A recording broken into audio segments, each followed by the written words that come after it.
Hello everyone, this is Dwight Woods, the Jeet Kune Rebel. I'm only 20 minutes late because of the proverbial technical difficulties, and I'm gonna try something today, but I'm not sure whether it's gonna work or not.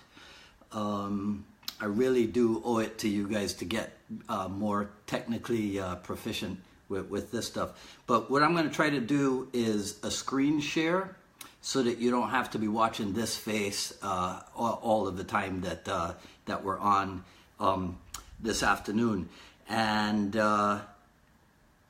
some of you I know will be asking, well, where the heck is Carlos, right? But Carlos is being a dutiful son. He is here home in Miami, but he's with his parents because he has to be with me this evening, because some of you might know that we're doing another I Love Jeet Kune workshop at the gym where I run my classes. So actually that's one of the reasons why we are a little bit strapped for time today, because I have to do this broadcast with you guys, and then I got to get out of here and teach the junior JKD class. Then we do the workshop, and then the workshop will be integrated into the adult Jeet Kune class. So last time we were on, I had mentioned that we would do something about we would talk about Way of the Dragon, and when we finished the broadcast, I realized that I hadn't talked about it at all. And the reason why it came up is because as all the I Love Jeet Kune members know, we put up different photographs of Bruce Lee and what have you as a means of both entertainment, and then in some cases when I put stuff up, it's also education. So I think there was a rapper one time who coined the term edutainment or what have you, and this is something that Carlos and I talk about all the time, because my instinct as a Jeet Kune instructor is to always put something out there that kind of asks a question that is designed to make people think. I mean, after all, this personality named Bruce Lee that so many of us admire and respect and follow to this day is someone who constantly challenged his followers. As Linda Lee Codwell has said, you know, he was a self-educated man, and so when you were involved in self-education, a lot of times you're probably asking yourself a whole lot of questions and then coming up with the answers on your own and what have you. So among the purposes here at I Love Jeet Kune, it's to, yes, entertain you, but also this Jeet Kune thing is is one of the greatest things that's come down the pike in the years that people can use as a vehicle for personal growth and development. So, just bear with me if from time to time what I'm doing is asking you a question about a photograph or something as a way of increasing your store of knowledge in the Jeet Kune world, right? So the experiment for today is to try to share my screen with you, because what I planned for now, if this explodes, I'll talk a little bit more and then I'll probably cut this short, right? If this doesn't work, but the idea is to share with you some video clips from the Way of the Dragon film, and then just kind of discuss them, so to speak. So what I'm looking for here, and if anybody knows where it is, feel free to tell. I'm looking for the setting that says share your screen. I know where it is. I think I know where it is on the phone, but I'm not sure where it is on the laptop. So if anybody knows where it is on the laptop, save me while I look like a complete fool here.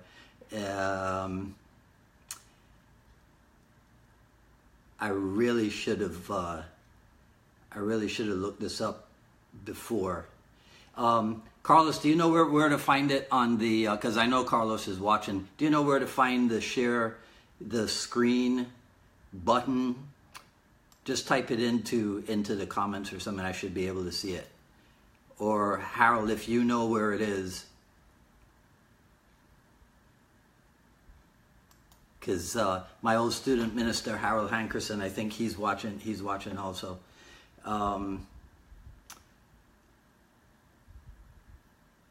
Let's see.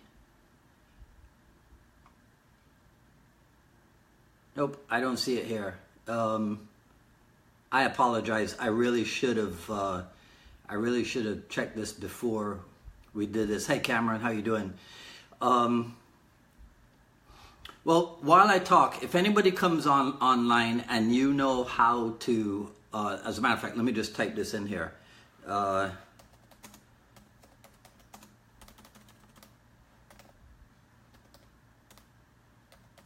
then we'll just redo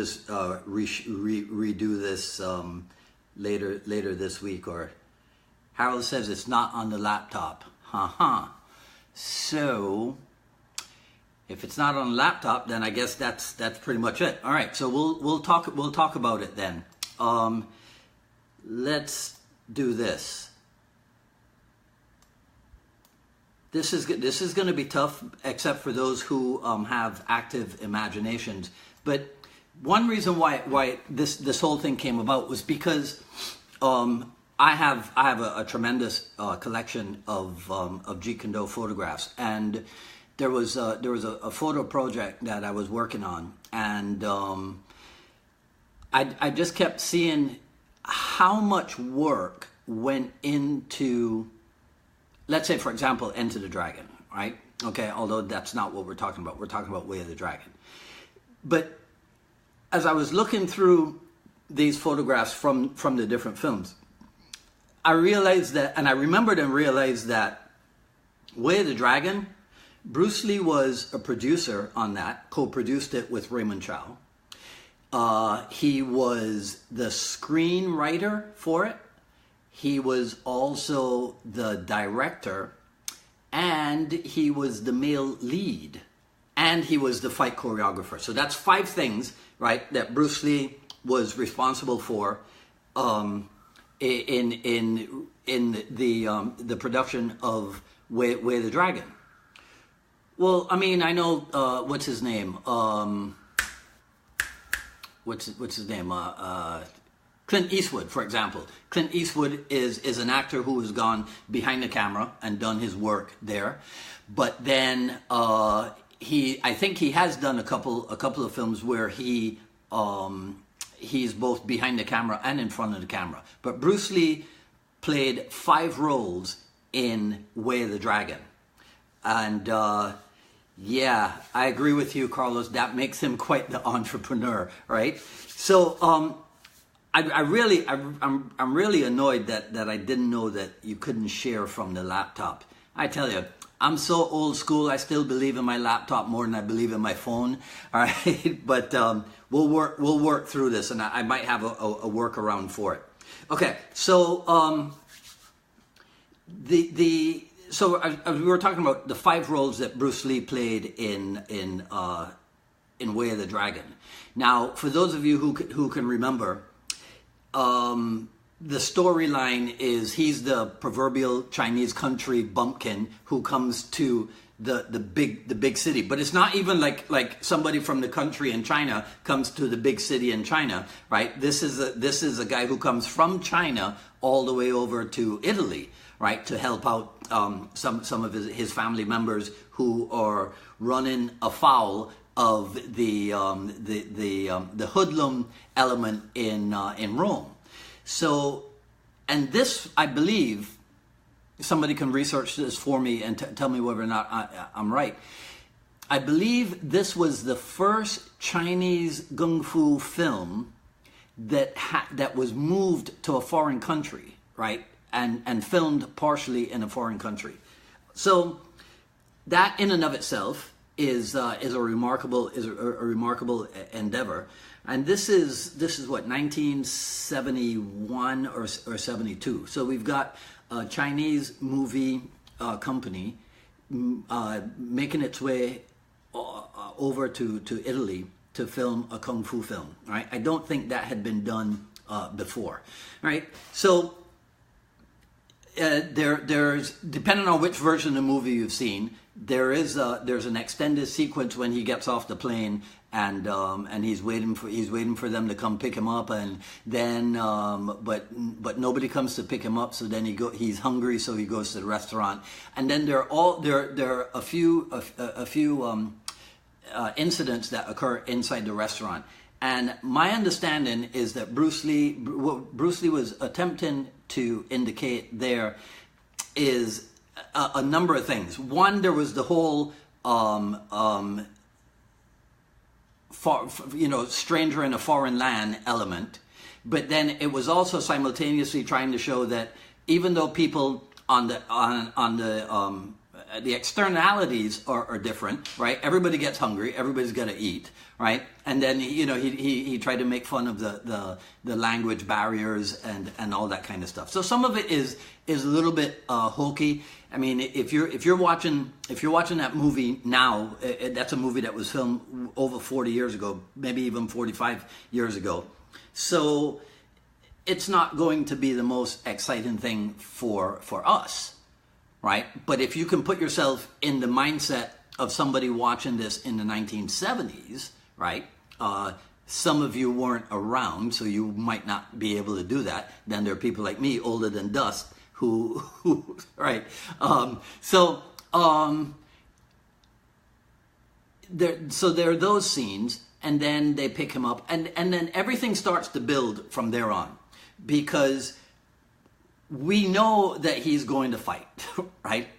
But there's a certain artistry in the way that Bruce Lee attempted in writing this film to stretch things out until, because everybody goes to a kung fu film to watch the fighting.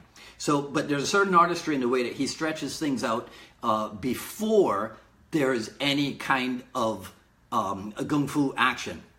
And the way he introduces that to us, I think when they've explained to him the problem at the restaurant with the hoodlums, and that there's no, there's very little work to do. So there's a scene behind the restaurant where I think it's Ayung says to him, they've got no work to do, so that's why the guys took up practicing karate, as they call it, for self-defense against the thugs. And in this sequence, Bruce Lee talks about,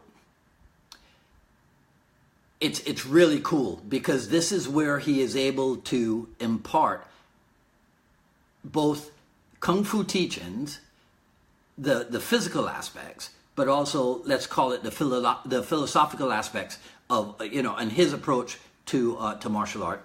Because he says to the Chinese guy, because this is what the guy says, he says they all took up practice in Japanese karate. He says, well, what about you? And the guy says, no, it's foreign, right? And then Bruce Lee says, well, foreign or not, if it can help you to defend yourself, right, in a fight, then you should practice it. And he says to him, you should realize that, right? So then the guy says, well, my thing is Chinese boxing. And he says, well, you know Chinese boxing? And Bruce is like, yeah, of course I know Chinese boxing. So then the guys finish practicing their kata or what have you. And then they come over and they size him up, and they're like, well, he doesn't look like much of anything. And then they said, well, we've heard that Chinese boxing lacks any real power, right? And that's when Bruce Lee does the famous, well, you only lack power when you're a beginner. He says, well, how do you learn to do it? And that's when he goes like this, and he goes, you got to learn to put your hip into it, right? So the guy says, well, show us how you put your hip into it. And he says, and it's really cool because, again, you have to remember that he directed this film also. So that means that he's in charge of what the camera does, right, to a certain degree. And there's a complete change of aspect on his face he becomes like ultra serious because now they're talking about his thing, Chinese boxing. And he says, well, you'll get hurt. And they're like, nah, you can't really hurt us.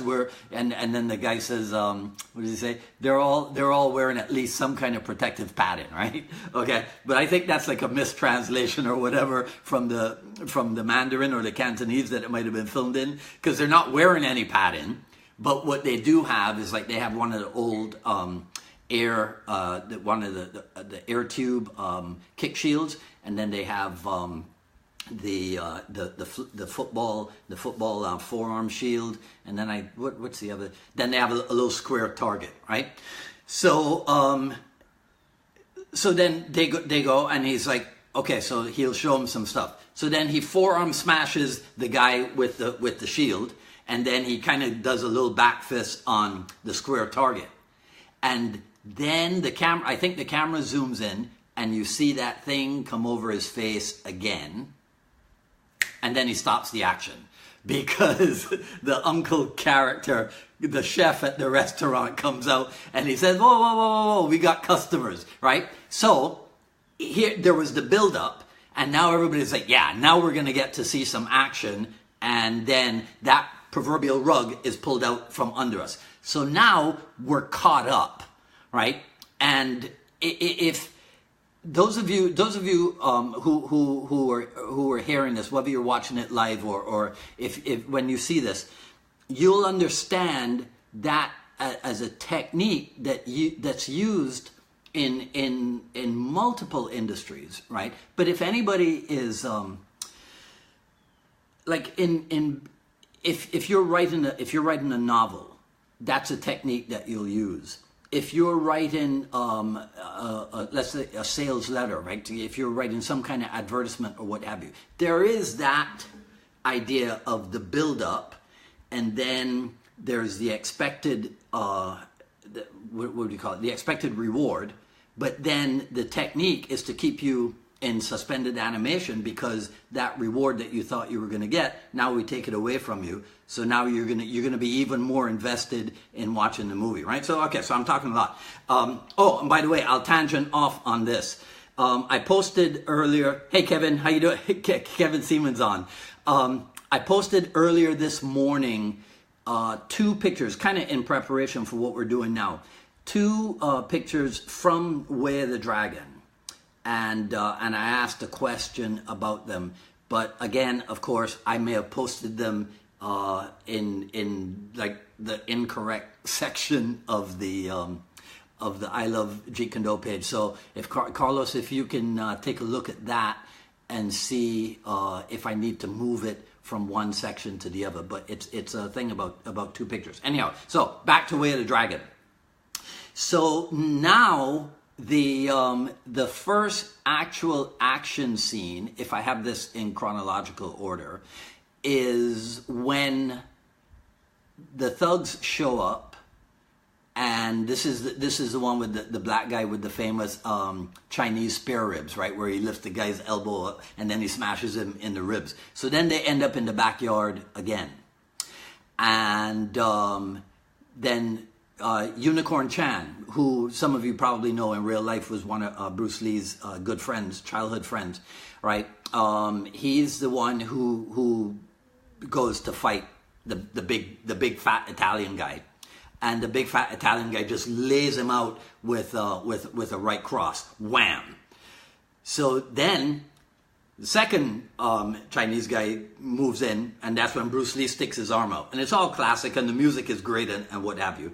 And now it's like, we'll show them Chinese boxing. And that's where it starts.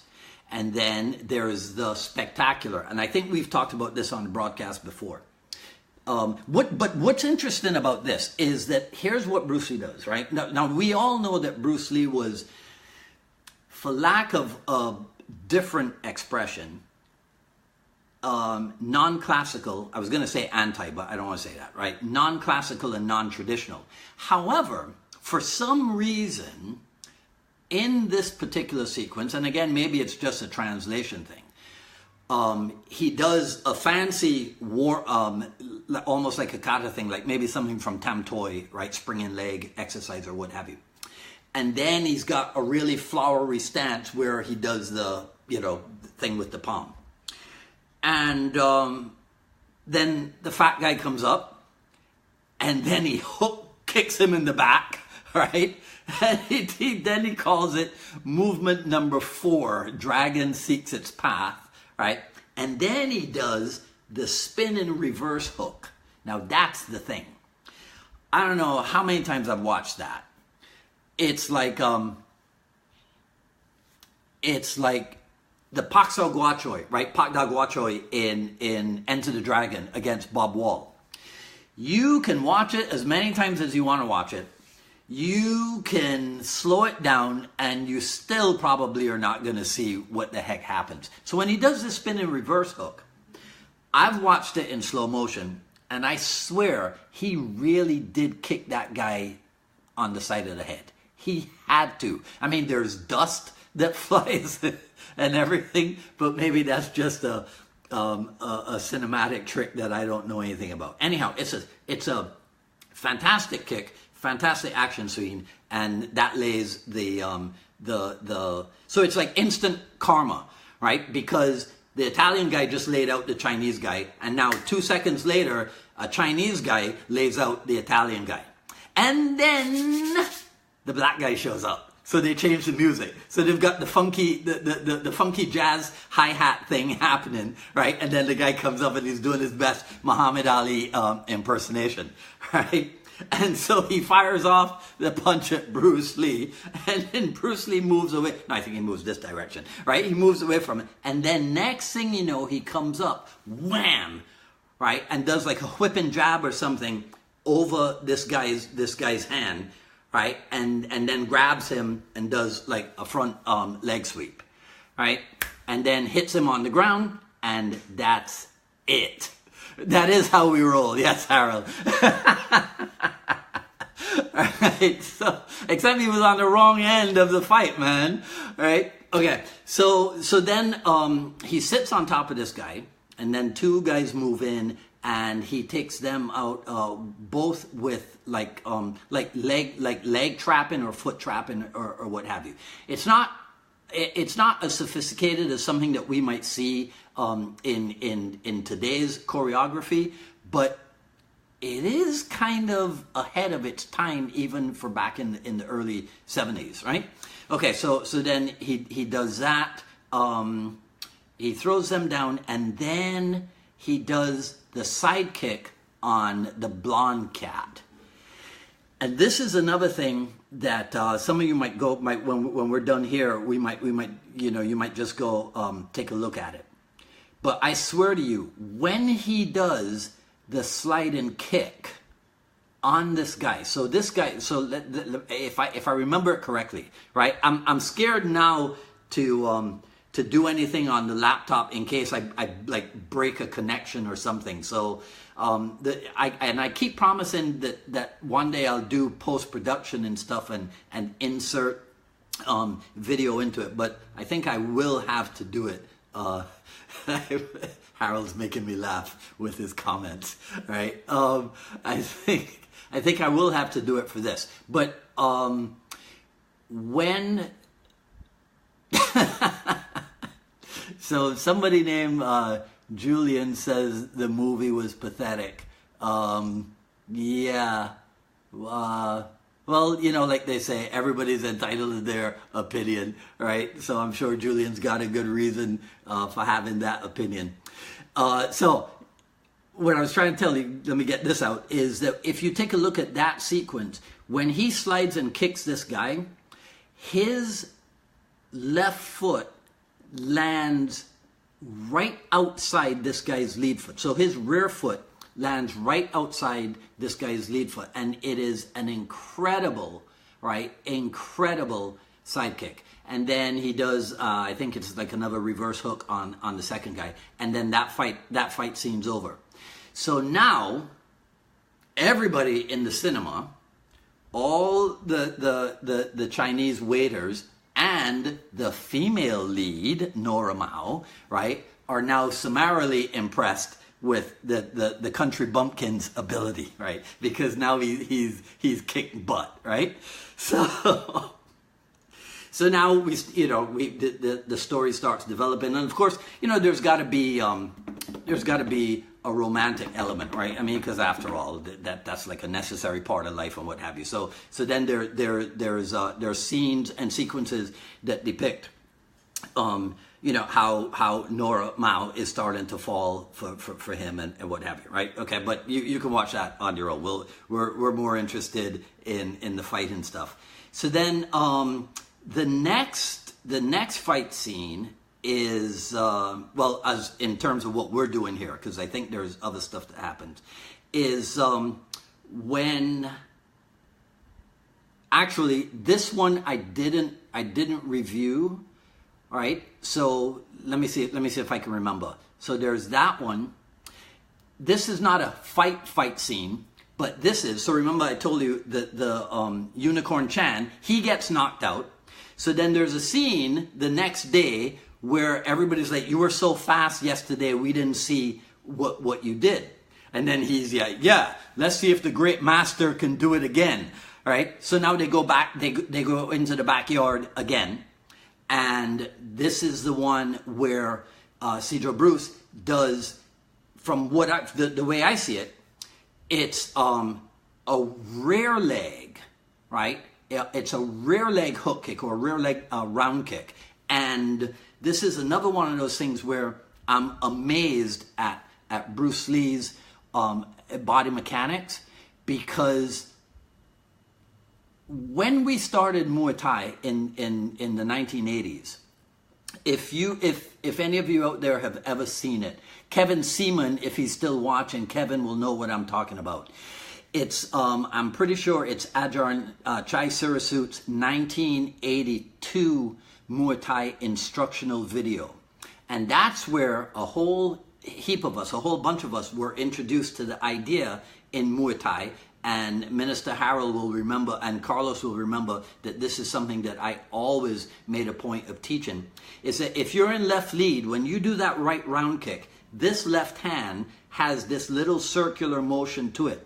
Ajahn Chai in the old days was very, very, very, very big on making sure that was part of your mechanics.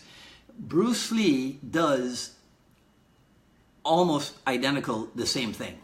The motion that his left arm goes through is exactly what we were taught to perform in early Muay Thai, right? So to me that's amazing, right? Might not be to anybody else.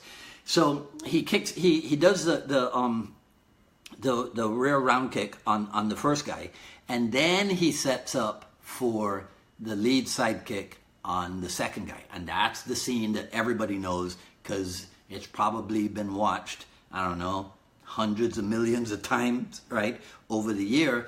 And this is the one where he knocks the guy literally off his feet into, and then they've got the pad set up, with the big cardboard boxes and what have you, right? And so now it's confirmed for us, because in the first scene they teased us with it. Now in the second scene, sticking around and paying attention has paid off, because now we see this kid really knows what the heck he's doing, right?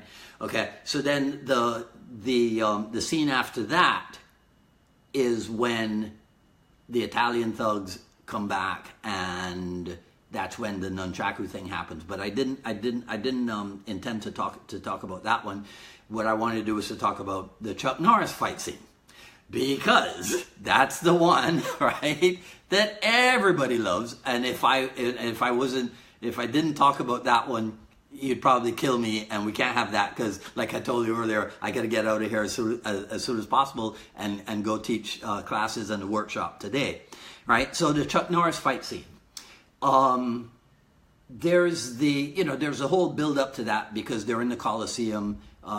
They shot the external scenes in the Coliseum, and so there's like the chase scene and whatever before finally they meet up with each other, and then there's the warm up sequence, and this is where I'll do one of my favorite things, which is to pick on Joe Rogan. So in the podcast in the podcast where Joe Rogan and Joey Diaz were talking about this, right? Joe makes the comment they're doing kata to warm up, and you know, y'all know me. I'm a little bit OCD, right? So when Joe said that, I go wrong again, because Chuck Norris is doing kata. Bruce Lee is not. Bruce Lee is actually doing a portion of what we call at Unified Martial Art the Bruce Lee 6-minute warm up, right? It's a thing where he does jump rope for a minute, then he does let me see if I have the sequence right. He does jump rope for a minute, then he does the standing body fold, the back bend and the forward fold for a minute. Then it's what we call in combat conditioning the Hindu push-up, right? So that's 3 minutes. Then it's the body weight squat for another minute. I'm sorry. Then it's jumping jacks for a minute, and then it is the alternating front kick leg swing. So that's what we call the 6-minute warm up. And so he does portions of that. But Chuck Norris is off on the other side doing the kata. And so that's another one of those messages, let's say, right, that Bruce Lee injects into his movies. And then the fight starts. And again, some of you may have read or heard where, when asked about some of what was being depicted in that fight sequence, Bruce Lee said that some of what he was doing was showing how his adherence to, he didn't say classical rhythm, maybe he said a fixed rhythm. That's why he was in the beginning stages on the losing end, right? And if you look at it, you'll see what I'm talking about. As a matter of fact, I'll insert it into, I can't insert it into the Facebook video, but when I insert it into the YouTube video, like I keep promising, I'll send all you guys a link for it. The reason why they're on the same rhythm is because everybody does a series of 3 kicks. Whoever starts, you know, maybe Bruce Lee starts, then he does 3, then Chuck Norris does 3, then he does 3, and then Chuck Norris reads his rhythm and timing, and that's when he does the spin reverse hook, and he scores the first hit, right, and knocks Bruce Lee down. And that's when things change, because then he gets up and now he starts using what we call the rocker shuffle. And now he's going to broken timing. So whereas before they were making use of not even attack by combination, because the 3 kicks, well, yeah, maybe you could call that ABC, but I tend to look at that as just 3 single attacks repeated, as opposed to attack by combination. You see? So, but that's not an important point. So now he starts using distant, progressive indirect attack, true attack by combination, because it's not the same attack every time, right? And it's fascinating, and people watch it, and different people get different things from it. The guy who said that that the movie was pathetic, he probably thinks that it sucks as a fight scene compared to, let's see, maybe what Uma Thurman does in Kill Bill. You know, yeah, he probably thinks that Uma Thurman's martial arts skill is way higher than Bruce Lee's. Maybe, who knows? Yeah. So then there's this whole thing. That this is the scene. This is the fight scene where he uses the oblique kick, for example, as progressive indirect attack, because he uses that, you know, hit low, and then feint low, and then the high hook kick to the head. and it goes on. And then the other element that's in there is the way they use the is the way they use the camera, where when he does, and this is the other thing. So anybody who's live with me right now, feel free to chime in on this. I still don't know what it is he does when Chuck Norris is up against the wall, right? You know, and he whacks him and he whacks him and he whacks him.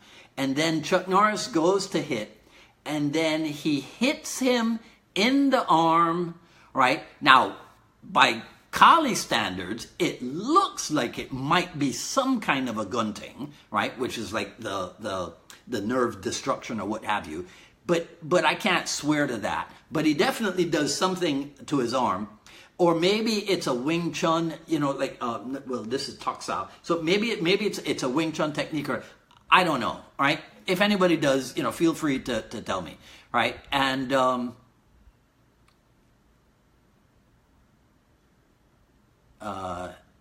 somersault flip kick. Okay, I'm getting distracted. Sorry. Right. So he hits him in the arm, and then he takes out the knee, and Chuck Norris falls down. And then there's camera sequences there where they don't speak to each other, but everybody gets the message. Bruce Lee is trying to tell him, you know, look, man, you're beat. Take it easy, right? We can end it here. And Chuck Norris is like, no, we're both warriors, and one of us is going to walk out of here and the other one is going to be carried out, right? And so Chuck Norris makes his last-ditch effort and ends up in a guillotine, right? And again, anybody who's listened to me, we always make fun of Joe Rogan on this, because Joe Rogan says, you know, oh, he catches him in a guillotine, right? And he says, yeah, but I don't know if it's an over-under or if he's whatever, right? But you can only pull that off if you've got a strong squeeze. And any of us who are die-hard Bruce Lee, I almost said Bruce Lee students. And, you know, there's going to be somebody who says, oh, Dwight Woods called himself a Bruce Lee student. Hello, my teacher is Dan Inosanto, right? So I could be considered, you know, second generation Bruce Lee student or whatever, but I'd never refer to myself as a Bruce Lee student. Anyhow, all right. We know that there was, among the many pieces of equipment, the many contraptions that were constructed for Bruce Lee, there was a thing with a big spring in it that was designed to increase the strength in your choke or in your neck squeeze, right? So that's the Chuck Norris fight scene. And then at the very end, Bruce Lee turns to walk off, and then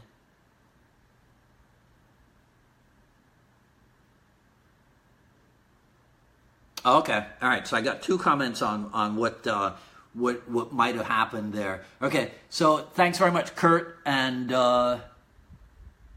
Graja. All right. Okay, I'll take a look at it, but thanks, guys. That gives me a better idea.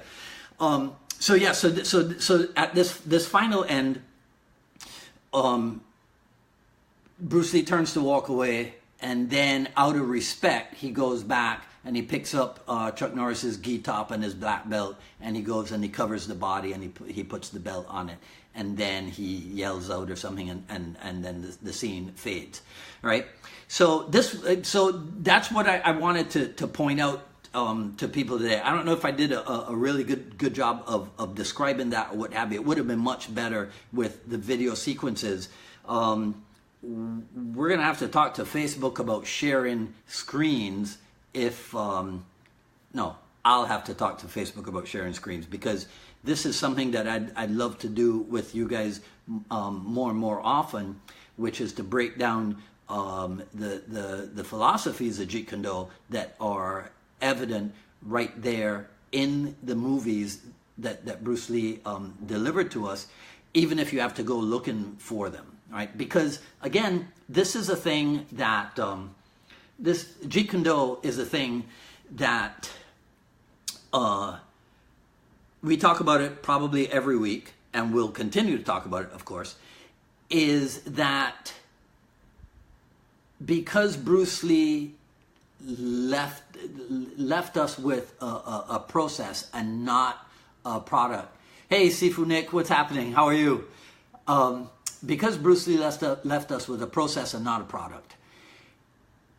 Everything's subject to interpretation or misinterpretation. Everything's subject to ridicule. Everything's subject to different opinions and what have you. So, for example, we had a little commentary back and forth last week about Dan Inosanto, Taki Kimura, and James Lee, and so there was confusion on some people's part about who was senior to whom, and so that's something that there's more than one way of looking at it. If we look at it in chronological order, then Jesse Glover is senior to everybody, all right? Because all reports indicate that he was Bruce Lee's first student in Seattle. So he'd be senior even to Taki Kimura, right? But in terms of rank, Taki Kimura was the one given, I think it was third rank. Hang on a second. I might be able to pull that up right here. Even if, see, this is what I wanted to be able to do with you guys, is whatever I see on my screen that you could see. Sifu Nick, you're a technical guy. Do you know if when we do, just put it in the comment for me, when we do this live stuff, can I from my laptop share my desktop on Facebook without losing the connection? Because some people have said that it can be done through the phone. So whatever I have on the phone, I can do, but I can't do it on the laptop. Do you know if that's true?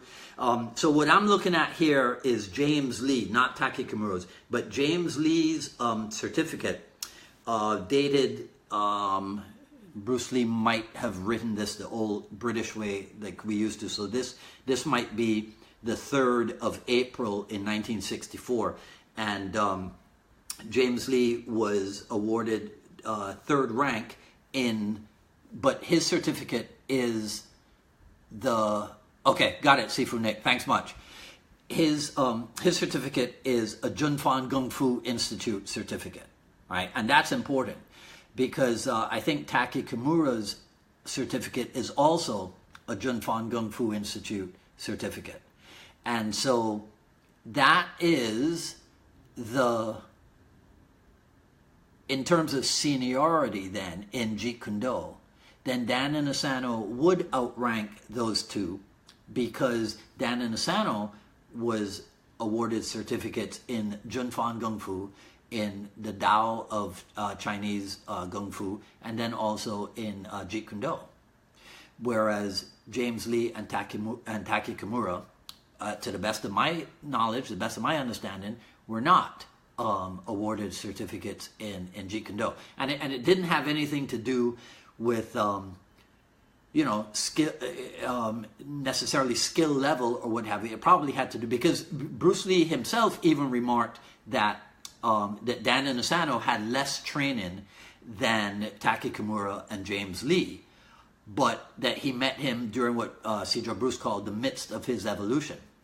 And so I think the indication there was that Sifu Inosanto was more steeped in what Bruce Lee would call the pathless path, whereas James Lee and Taki Kimura before him would have been more steeped in more of the non-classical Wing Chun or non-classical Chinese Kung Fu approach. So again, that's a small point, but it is one of those things where people out there in the JKD world are misinformed or underinformed or uninformed in some instances, right? I saw something just before I came on the broadcast, and I'll probably do something with this also, because how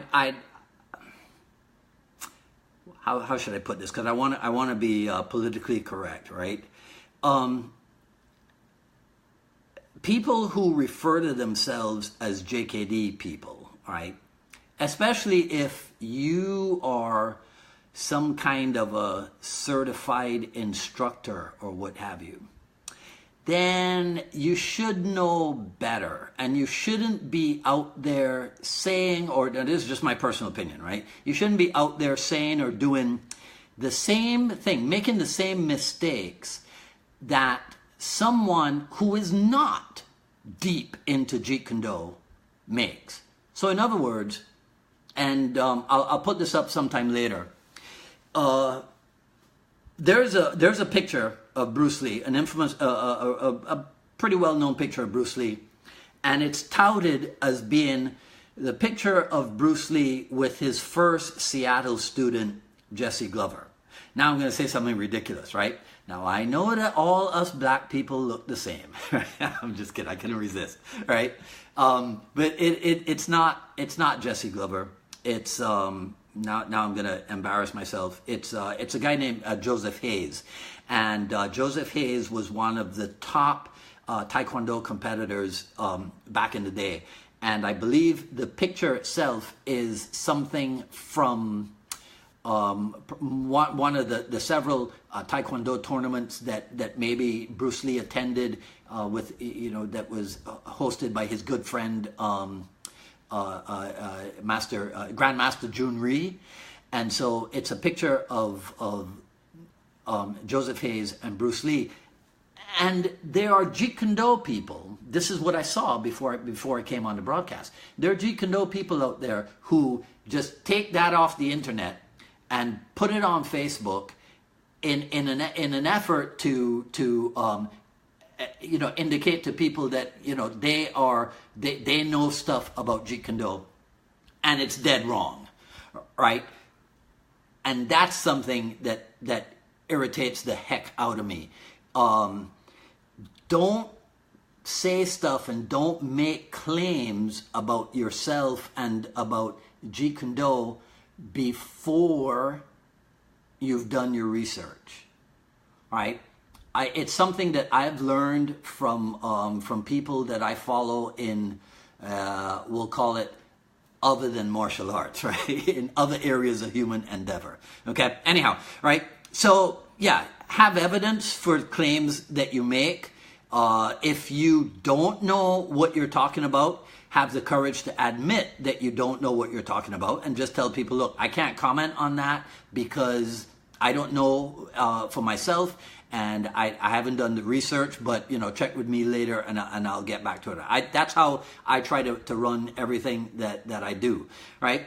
So this is broadcast number 7, I believe, if we're counting these correctly, right? Again, I apologize, but Sifu Nick, thanks for sending me that thing about the screen sharing. I thought that by now Facebook would have had, where you didn't have to go to a third party to be able to do stuff like that. Maybe if I give them a couple of weeks, they'll know. Or maybe if you talk to them, because you're a scary guy. All right. So I hope you guys got something out of this. We will do this again, breaking down different Bruce Lee's different movies. Won't take very long because there were not that many movies. Any other ideas for topics of discussion that you guys want, feel free to message them to me, put them in the comments. I read the comments as much as I can. I don't get to everybody. Yeah, we can do that probably on Friday, Sifu Nick. I'll probably have time on Friday, but I'll talk to you about that personally. And yeah, right. Carlos and I have high hopes for what we're doing here at I Love Jeet Kune. We really appreciate all of the engagement that you guys participate in. I'm pissed at him because he always gets more engagement with the post that he puts up, right? And it'll just he'll just wake up and think about something and he'll put it up. Whereas I'll wake up, I'll think about something, then I'll think about it some more, then I'll think about it some more, and then I'll start putting it together. And then by the time I put it up, he's got, you know, like 3,000 people have taken a look at it and said, oh, this is like the coolest thing that I've ever seen. And then I put mine up, and you got to blow it up and read it and see what it says and this and this. And he gives me a hard time about that. But, you know, like I said at the beginning, my thing is to spread not just more and more images of Bruce Lee. We've seen those for decades. My quest, one of my goals, is to spread. If I had to encapsulate it into one thing, it'd be this. And I said this earlier.